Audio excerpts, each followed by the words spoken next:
It was as if she also shone. The light really hurt his eyes. He now opened them quite wide. Yes, he was quite awake. With one spring, he was on the floor. He crept gently behind the curtain, but the maiden was gone. The flowers shone no longer, but there they stood, fresh and blooming as ever. The door was ajar, and far within, the music sounded so soft and delightful. One could really melt away in sweet thoughts from it. Yet it was like a piece of enchantment. And who lived there? Where was the actual entrance? The whole of the ground floor was a row of shops, and there people could not always be running through. One evening the stranger sat out on the balcony. The light burned in the room behind him, and thus it was quite natural that his shadow should fall on his opposite neighbour's wall. Yes, there it sat, directly opposite, between the flowers on the balcony. And when the stranger moved, the shadow also moved, for that it always does. I think my shadow is the only living thing one sees over there, said the learned man. See how nicely it sits between the flowers. The door stands half open.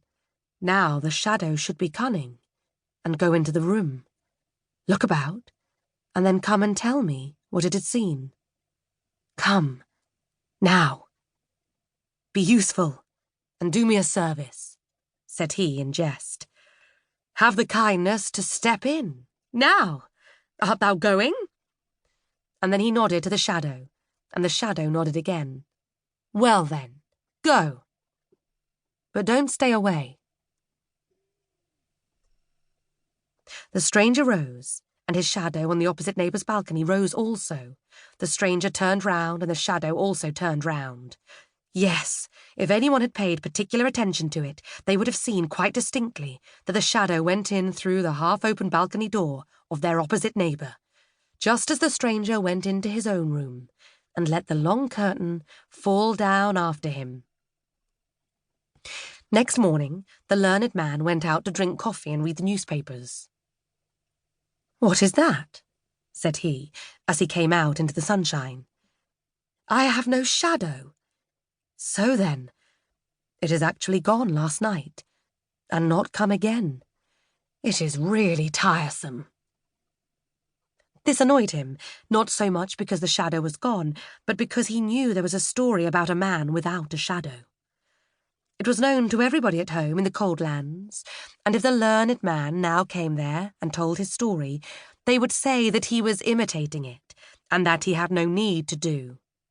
He would, therefore, not talk about it at all, and that was wisely thought. In the evening, he went out again on the balcony. He had placed the light directly behind him, for he knew that the shadow would always have its master for a screen, but he could not entice it. He made himself little, he made himself great, but no shadow came again. He said, "Hem, hem," but it was of no use.